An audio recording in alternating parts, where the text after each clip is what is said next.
नमस्कारम। आज हम पढ़ेंगे लॉ एंड डेमोक्रेसी के बारे में, कानून एवं लोकतंत्र। जैसा कि नाम से ही स्पष्ट हो रहा है, लॉ एंड डेमोक्रेसी ये एक दूसरे से रिलेट कर रहे हैं, एक दूसरे के ही ऊपर आधारित हैं। यदि कोई भी कंट्री में डेमोक्रेसी है तो पक्का लॉ होंगे। डेमोक्रेसी नहीं भी है, मान लेते हैं कि मोनार्की है या फिर डिक्टेटरशिप है, तो वहाँ पर भी कुछ न कुछ रूल्स होंगे, लेकिन रूल उतना लचीला नहीं होगा। वहाँ पर तानाशाही है और राजशाही है तो उसमें उतना लचीला नहीं होता है। लचीला कहने का मतलब कि जनता के हक की बात नहीं करता है। जो शासक के फेवर में हो, शासक के लिए अच्छा हो, वही रूल वो लागू करते हैं और उसमें जबरदस्ती लागू करवाया जाता है, मनवाया जाता है। लेकिन डेमोक्रेसी में ऐसा नहीं है। डेमोक्रेसी में यदि कोई रूल कोई लॉ पब्लिक को अच्छा न लगे, पब्लिक के फेवर में ना हो, उसके हित की बात नहीं करता है, तो वह उस लॉ को खत्म करने के लिए आंदोलन करता है, संघर्ष करता है, और एक लंबे संघर्ष के बाद फिर उस कानून में बदलाव हो जाता है या फिर सवेरे भी हो जाता है। यह सरकार की नियति पर निर्भर करता है।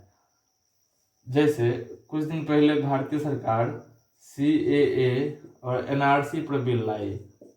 हालांकि अभी पूर्णतः कानून नहीं बन पाया है। पहले जो है उसका कुछ प्रोसेस मतलब कानून तो बना है, लेकिन लागू करने में थोड़ा देरी हो रही है। इधर कोरोना वगैरह सब आ गया, तो इस सब कारणों से तो कुछ लोग, भारत के कुछ समुदाय के लोग ऐसा विरोध कर रहे हैं कि यह गलत है और हमारे हक में नहीं है। हालांकि इस दोनों कानूनों से, जैसा कि सरकार ने स्पष्ट किया है और उस कानून में प्रावधान है, भारतीय समुदाय के किसी खास वर्ग या किसी भी भारतीय समुदाय या लोगों को इससे हानि नहीं होगा।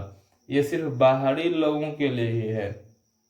CAA जो है और NRC जो है, NRC और CAA पर काफी हो हल्ला हुआ है। तो कोई भी कानून लोकप्रिय अलोकप्रिय हो सकता है, और किसी खास व्यक्ति किसी खास समुदाय के हक में बात न करे और उसके खिलाफ हो तो वह उसका विरोध करते हैं।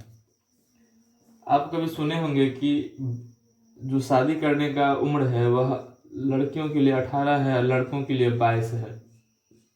आप यह भी सुने होंगे कि सभी लोगों के लिए जो मतदान है, मतदान करने का अधिकार, एडल्ट फ्रेंचाइज जो है, वोटिंग फ्रेंचाइज, जो वोट करने का जो उनके पास पावर है वह 18 ही है, 18 ईयर है। आखिर ये कोई बोल नहीं दिया था कभी कि किसी व्यक्ति को वोट करना हो तो 18 साल होना चाहिए। किसी लड़की के शादी का जो मिनिमम एज है वह 18 है, और या किसी लड़का का मिनिमम एज शादी करने का 22 है। ये सब ना लिखित रूप में कानून में बना हुआ है, कानून बना हुआ है ये सब। और इन सब कानूनों का जो किताब है वह संविधान है, हमारा कॉन्स्टिट्यूशन। हर एक कानून उसी में लिखा हुआ है। यदि कोई नया कानून बनता भी है, जब हम आज़ाद हुए थे और हमारे देश में संविधान को बनाया गया और 26 जनवरी 1950 को संविधान को लागू किया गया, हमारे कॉन्स्टिट्यूशन को, तो उसमें जब उस समय के जो रूल्स थे, रेगुलेशंस था, जो लॉ बन चुका था, उसके अलावा भी नए लॉ को उसमें ऐड किया गया है संविधान के संशोधन के द्वारा। अभी भी वर्तमान में प्रत्येक साल कई रूल्स ऐड होते हैं, कुछ रूल्स ऐसे उसमें संशोधित कर दिए जाते हैं और फिर एक नया लॉ बना दिया जाता है। अभी कुछ दिन पहले भारतीय सरकार ने कानून संशोधन बिल लाया था, कृषि संशोधन बिल, सॉरी कानून नहीं, कृषि संशोधन बिल लाया था, और इसमें एक प्रावधान और जोड़ दिया। तो कानून में संशोधन होते रहता है। संशोधन मतलब कि कुछ उसके जो अनुच्छेद होते हैं, आर्टिकल्स होता है, और वो जो स्टेटमेंट होता है उसको थोड़ा चेंज कर देते हैं, और अपने तरीके मीन्स कि उस परिवेश में जब जो वर्तमान में चेंजिंग लाया जा रहा है, तो उस परिवेश के तहत जो मांग है उसको जोड़ दिया जाता है। तो एक साल में कई संशोधन होते हैं और कई नए कानून आया करते हैं। वो सब कुछ संविधान का ही हिस्सा होता है। देखिए भारत में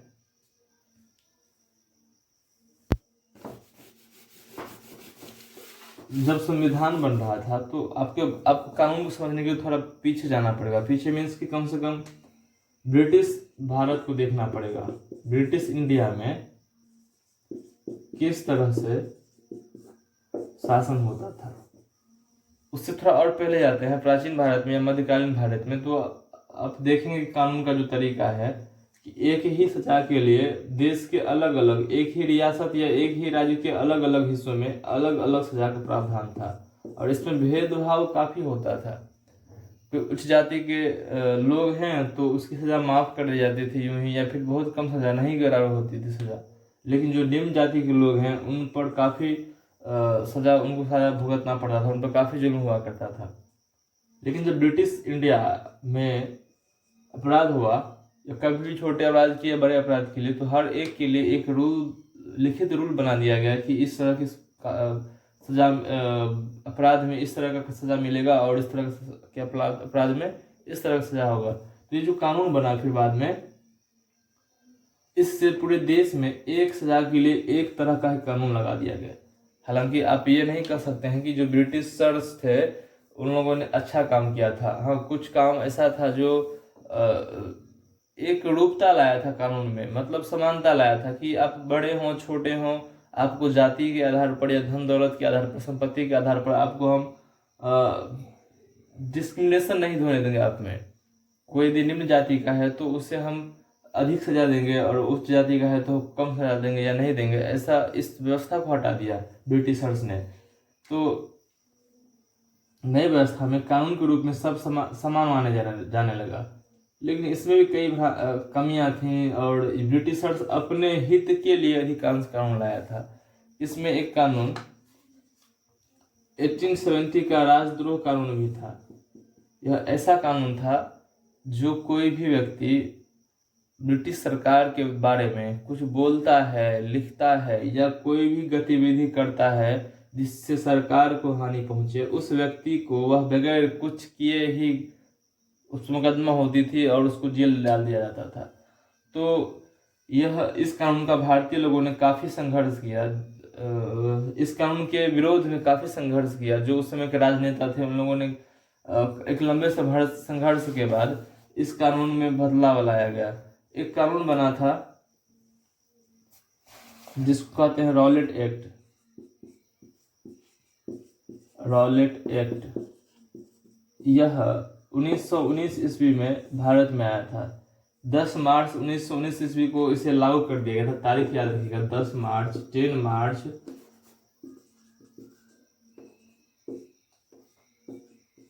1919 को इसे लागू कर दिया गया।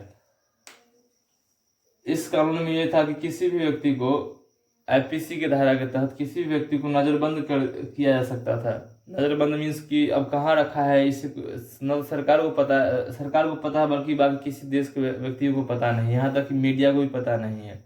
हालांकि उसमें मीडिया इस तरह की नहीं हुआ करते थे।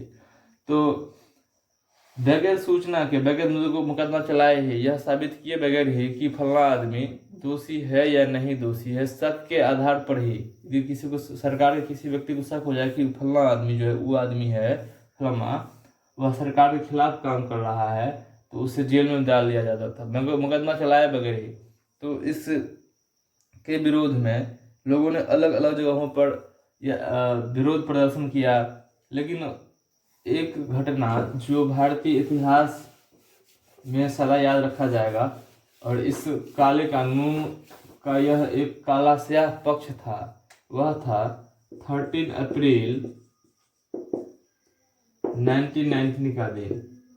इस दिन जालियांवाला बाग हत्याकांड हुआ था। यह बैसाखी का दिन था, और यह अमृतसर के एक छोटे से बाहर बसे एक बाग में, जिसको जालियांवाला बाग कहते हैं, उस बाग में एक सभा हुई थी उस बैसाखी के दिन। और उस सभा को दो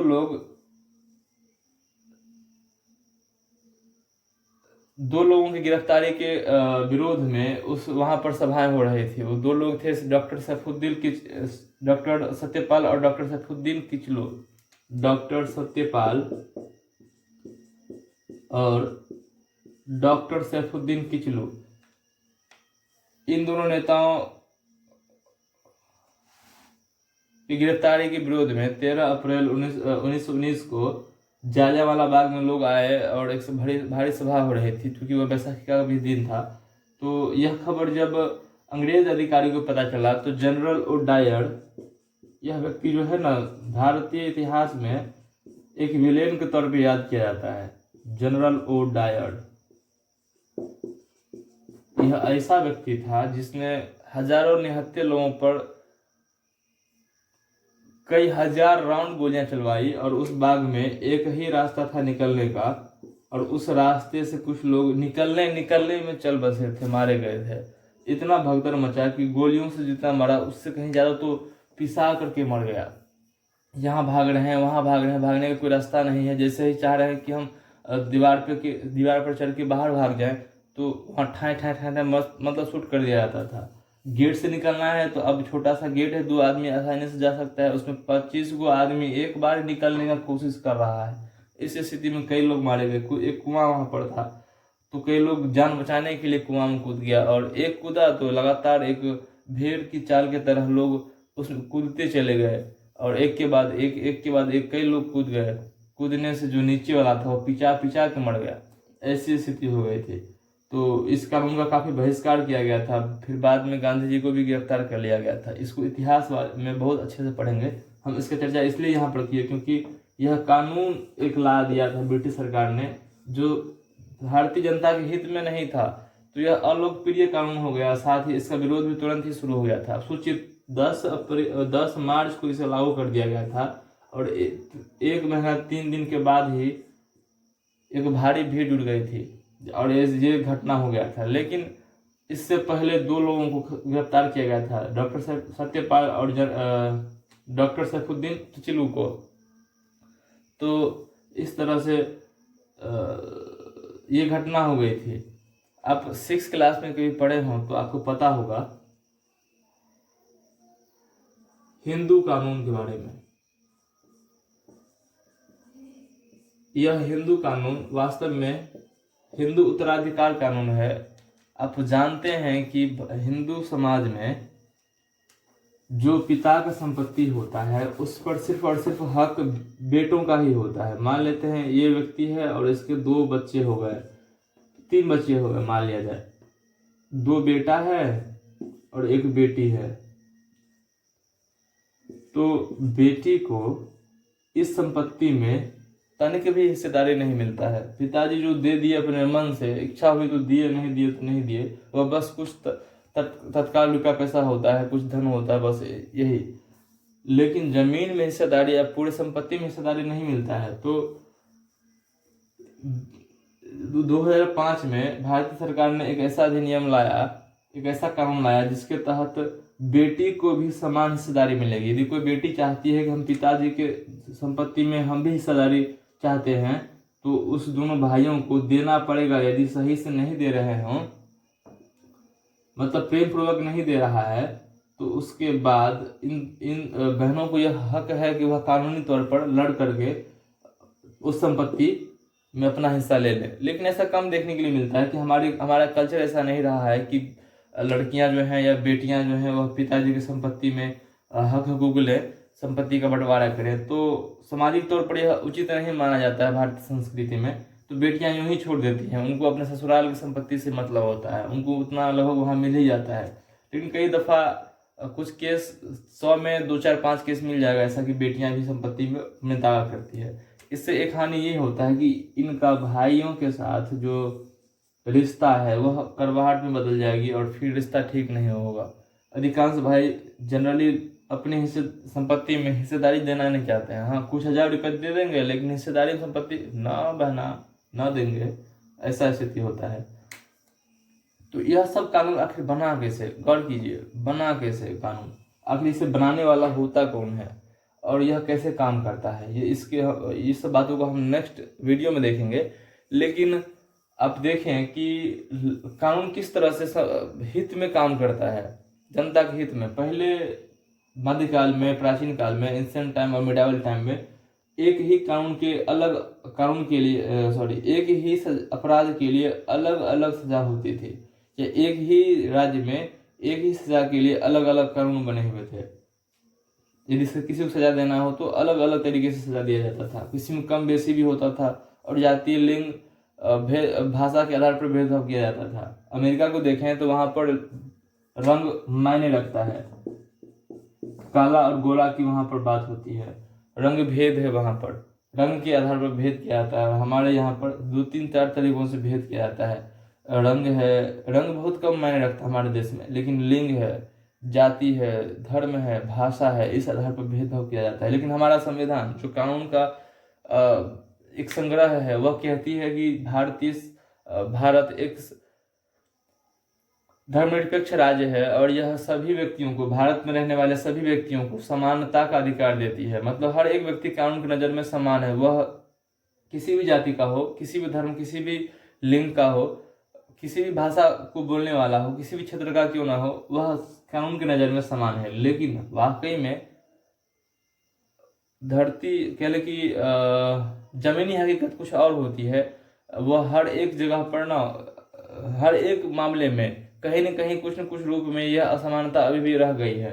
ऐसा नहीं होता तो क्षेत्र या भाषा के आधार पर महाराष्ट्र या असम से बिहारियों को भगाया नहीं जाता, और यहाँ फिर महिला पुरुष की बात नहीं आती, फिर अगली या पिछड़ी जातियों की बात नहीं आती, फिर धर्म की बात नहीं आती। तो इन सब आधारों पर ना कई बार मतभेद होता ही है, और कई दफ़ा वह मतभेद कह ले संघर्ष में बदल जाता है। तो लेकिन हमारा कानून, जो हमारा संविधान है, संविधान हमें यह हक देती है कि सब बराबर हैं, कोई गलत नहीं है। यदि किसी के साथ डिस्क्रिमिनेशन होता है, भेदभाव होता है, और उसे उस डिस्क्रिमिनेशन से पीड़ित होना पड़ता है, तो उसे हक है कि वह अपने सम्मान के लिए लड़ाई लड़ सके, कानूनी लड़ाई, और उसे वह अधिकार फिर मिलेगा। हम आगे देखेंगे कि लोग किस तरह से निर्णय पर पहुंचते हैं किसी कानून को बनाने के लिए। अब कौन है जो कानून को बनाते हैं, कानून किस तरह से बनता है, प्रोसेस क्या है, ये सब हम अगले वीडियो में देखेंगे। तब तक के लिए इतना ही। उम्मीद है आप इस बात को समझे होंगे, देखेंगे तो समझे होंगे पूरा। और बुक को पढ़िए जरूर, अपने टेक्स्ट बुक को जो आपके पास है। मिलते हैं नेक्स्ट वीडियो में। धन्यवाद।